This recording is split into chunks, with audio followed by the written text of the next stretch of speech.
अस्सलाम वालेकुम viewers, welcome to my channel Humaira Shafqat vlog. आज का व्लॉग भी बहुत इम्पोर्टेंट है। टॉपिक है खाने के बाद कुल्ली कीजिए। जदीद साइंस फ़वाइद लिखते लिखते थक गई। हर एक सुन्नत में फ़वाइद व फ़ज़ाइल छुपे हुए हैं। अगर कोई तलाश करे तो वो इन मोतियों से मुस्तफ़ीज़ हो सकता है, और सबसे बड़ी बात है उस पर अमल करना। इल्म तो सब हासिल करते हैं, अमल कोई कोई करता है।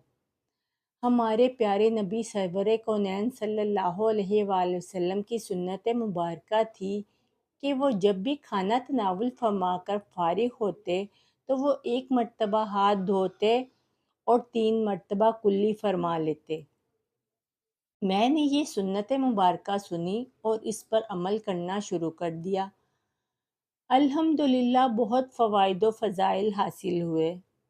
सबसे पहली बात, हमने ये अमल सबसे पहले सुन्नत की नीयत से करना है। इसके बाद जो नफ़ा हो वो अलहदा है। कुल्ली करने से खाने के ज़र्रात दांतों से निकल जाते हैं।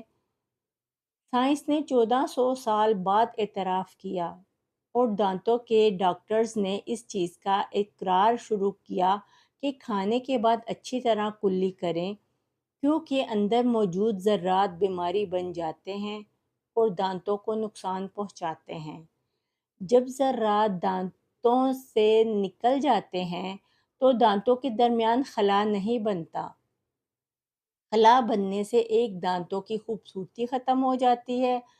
दूसरा ये कि हर मुंह के अंदर आने वाली चीज़ दांत में फंस जाती है। दांत अल्लाह ताला की अता करदा बड़ी नेमतों में से एक नेमत है। आज अगर हमें हर लज्जत मिल रही है तो इन लज्जतों के हसूल में दांतों का भरपूर किरदार है।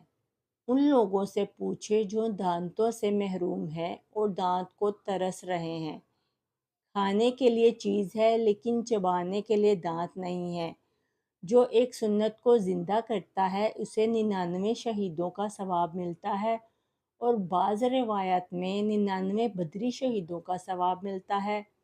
और बदरी सहाबा रिज़वानुल्लाह अलैहिम अजमईन वो हैं जिनको अल्लाह करीम ने जंग बदर के बाद फरमाया, जाओ अब जो मर्ज़ी करो, पूरी ज़िंदगी मैंने तुम लोगों को माफ़ कर दिया।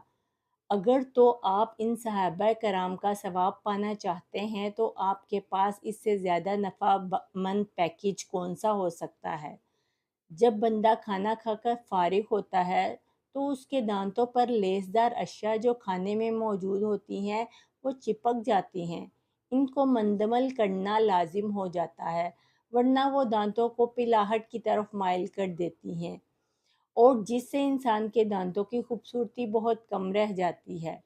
अल्लाह ताला ने फरमाया, सारी दुनिया के दरख्त कलम बन जाएं और सारे समंदर स्याही बन जाएं तो सारे अम्बिया कराम मेरी तारीफ़ें लिखें, फिर जब अम्बिया थक जाएं तो फ़रिश्ते मेरी तारीफ़ें लिखें, और जब फ़रिश्ते थक जाएं तो अफ़ज़लुल अम्बिया हुज़ूर सल्लल्लाहु अलैहि वसल्लम मेरी तारीफ़ लिखें।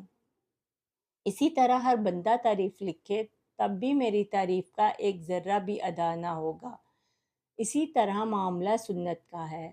अगर हम सुन्नत की तफसीर लिखने बैठ जाएं तो कई जवानियाँ ख़त्म हो जाएं, लेकिन मेरे नबी करीम सल्लल्लाहु अलैहि वसल्लम की सुन्नत की तफसीर ख़त्म नहीं होती।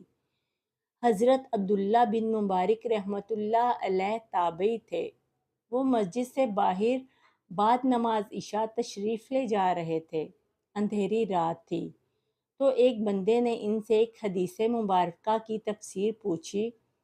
हज़रत अब्दुल्ला बिन मुबारक रहमतुल्लाह अलैह वहीं खड़े हो गए और तफसीर बताना शुरू कर दी, यहाँ तक कि मुअज्जिन ने फ़जर की अज़ान दे दी और तफसीर तब भी ख़त्म ना हुई। सुबहान अल्लाह।